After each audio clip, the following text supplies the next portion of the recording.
The first time I got the letter, my stomach dropped like I'd swallowed a brick. Homeowners Association. Notice, past due amount, $90,000. I blinked. $90,000 for what? I'd always paid my HOA fees on time, sometimes even early. My cozy little house in suburban Ohio suddenly felt like a trap, a gilded cage with invisible chains. I stared at the bold numbers, my hands trembling. My neighbor, Mr. Hargrove, had always warned me about the HOA's strict policies, but I never imagined something like this.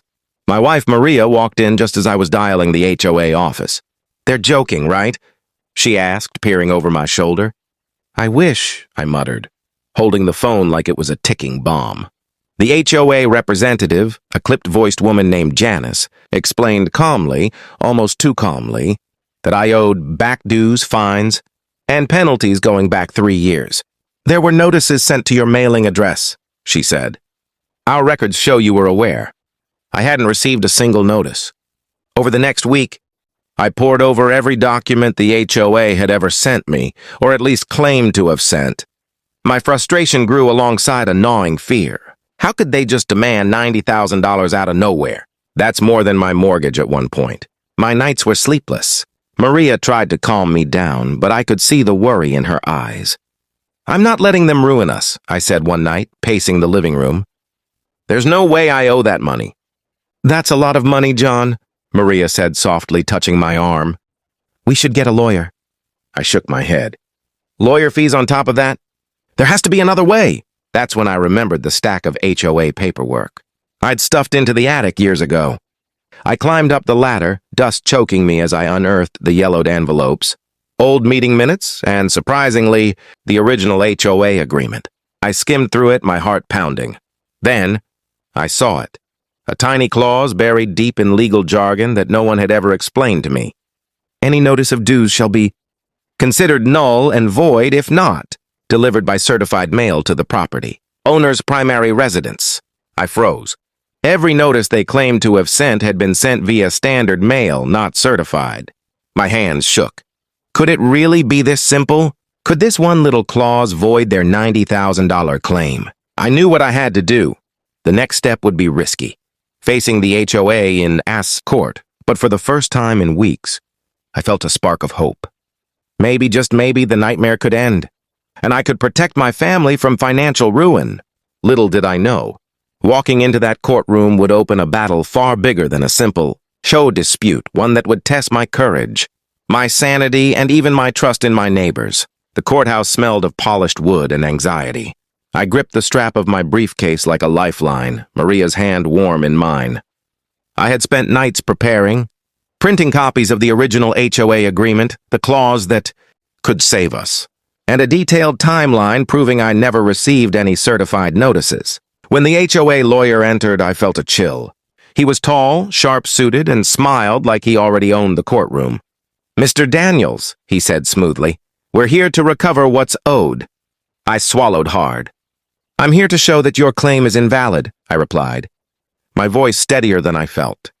The judge, a no-nonsense woman with glasses perched on the tip of her nose, called the session to order. "Let's hear the arguments," she said. The HOA lawyer began with a rehearsed speech. He displayed charts, highlighted payments supposedly missed, and quoted bylaws.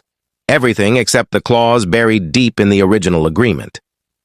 He leaned back confident. I could almost hear the ticking of a clock counting down my doom. When it was my turn, I took a deep breath. "Your Honor, I have documents proving every claim made by the HOA regarding notice." "Delivery is false," I began, passing copies to the court clerk. "The original HOA agreement clearly states that any notice of dues must be sent by certified mail to the property owner's primary residence. The HOA sent only regular mail, which means these notices were invalid. By their own rules, the $90,000 demand is void." A murmur ran through the room. Even Maria's grip tightened, as if sensing the turning tide. The HOA lawyer scoffed. "Technicalities shouldn't nullify legitimate obligations," he said, voice dripping with condescension.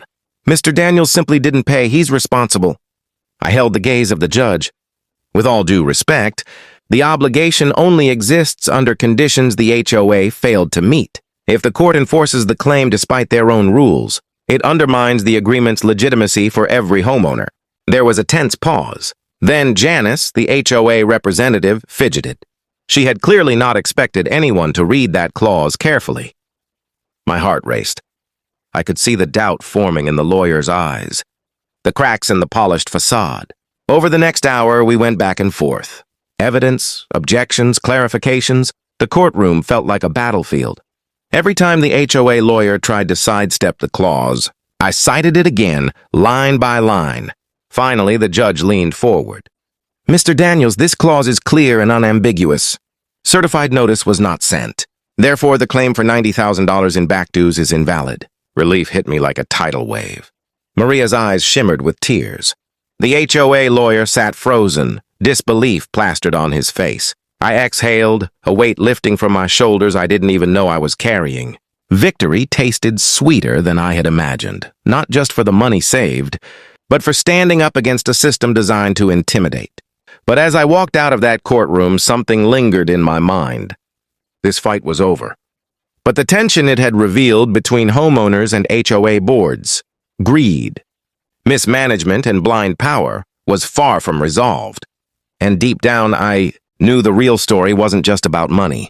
It was about standing up, even when the odds seemed stacked against you.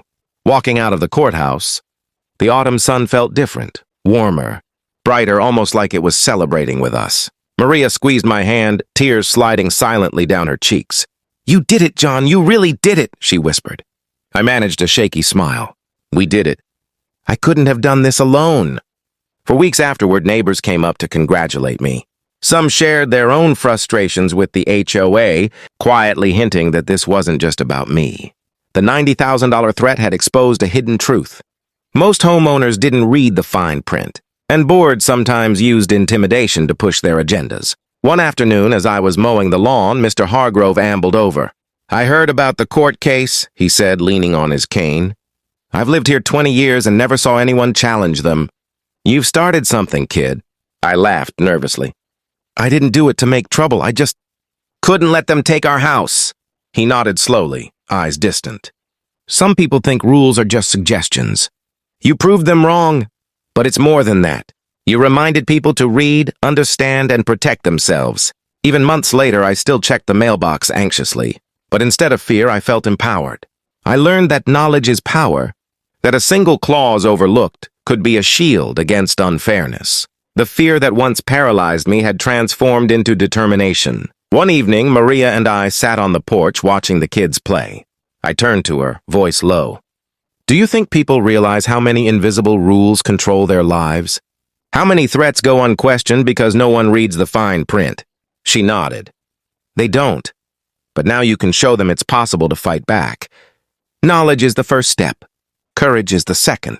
That became my mission. I started a small blog sharing the story, the documents, the clause, and tips for homeowners facing similar battles. I didn't want anyone else to feel that paralyzing fear. I felt staring at that $90,000 letter. Months later, I got an email from a young couple across the state. They were dealing with their HOA trying to sell their property over alleged fees. They wrote, "Your story gave us hope and courage. We're going to fight." I smiled. That was the real victory. Not the money.